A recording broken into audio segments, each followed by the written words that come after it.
Information मिला है, उनको जाना है अरुणाचल प्रदेश में। तो अगर अरुणाचल प्रदेश में जाएंगे तो हमारे यहाँ 28 को आएंगे। अगर त्रिपुरा पहले आएंगे तो 27 को यहाँ पर आएंगे। तो 28 को अरुणाचल प्रदेश जाएंगे। अभी फाइनल नहीं हुआ, लेकिन 27 इधर 27 और 28 किसी भी डेट पर आएंगे। दूसरा चीज़ है, विषय है बहुत सारा, जैसे गृह प्रवेश। उन्होंने प्राइम मिनिस्टर आवास योजना, आप जानते हैं, बहुत सारा उन्होंने 3 स्टेज में देते हैं पैसा। तो उसका तो ऑलरेडी 2 स्टेज में दे चुके हैं।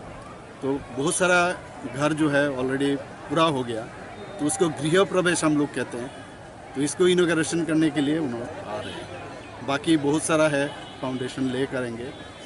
बाद में आपको हम जब प्रेस कॉन्फ्रेंस होगा, पूरा चीज़ जब फाइनल होगा तब हम बोल सकते हैं। सर, मेडिकल कॉलेज का, वो जो डेंटल कॉलेज का को फाउंडेशन ले करेंगे? नहीं, डेंटल कॉलेज अभी नहीं, जब तक DCI से पूरा नहीं आएगा तब तक नहीं करेंगे। लेकिन वो भी हो जाएगा बाद में। लेकिन I am sure that Tripura के लिए बहुत खुशखबरी है। बहुत खुशखबरी है त्रिपुरा के लिए। होना चाहिए, हमारे लिए भी खुशखबरी है ये, तो होना चाहिए। और एक बार सोच लिया, जैसे यहाँ पर सोच लिया इंग्लिश मीडियम कॉलेज बनाना है फर्स्ट गवर्नमेंट के तरफ से, तो बन गया। तो डेंटल कॉलेज बनना है, हम लोग सोच लिया तो होना ही है। और प्रधानमंत्री जो सोचते हैं वो करते भी है। तो हम उस दिशा पर चल रहे हैं। हम लोग गवर्नमेंट सोचते हैं तो करना ही है किसी भी हालत में। Okay sir, thank you.